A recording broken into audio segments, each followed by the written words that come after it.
Good morning, જય શ્રી રામ મિત્રો। આજે સવારમાં બહુ વરસાદ ચાલુ છે, રાતે પણ બહુ હતો વરસાદ। આ કમોસમી વરસાદ ખેડૂતોને બહુ નુકસાન કરશે। અત્યારે માંડવીની સિઝન હાલે ને એટલે પછી કામ પતાવીને ધૂપ દીવા કરવા ગઈ ત્યાં તો વાટું ખાલી થઈ ગઈ હતી, એટલે ઘી ગરમ કરીને પહેલાં વાટું પલાળી દીધી। ભગવાનની વાટું પલાળીને ધૂપ દીવા કર્યા। ધૂપ દીવા કરીને મારે આજે મલાઈ મેળવી હતી, એટલે માખણ કાઢવાનું હતું, એટલે એ કરવા માંડી।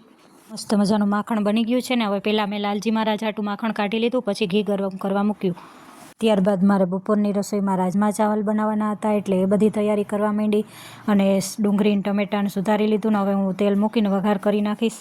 જો મારી મસ્ત મજાની રસોઈ બનીને તૈયાર થઈ ગઈ છે। રાજમા ને ચાવલ ને રોટલી ને આવું બધું જમવાનું બહાર લઈને અમે બધા જમવા બેસી ગયા। આમ કરતાં સાંજ પડી ગઈ છે અને છોકરાઓએ તો જો દિવાળીની વધેલી ફૂલઝરી હતી તે ભાણિયાએ અને જેનીલે બે ફૂલઝરી પેટાવીને એ બધું અમે જોતા હતા।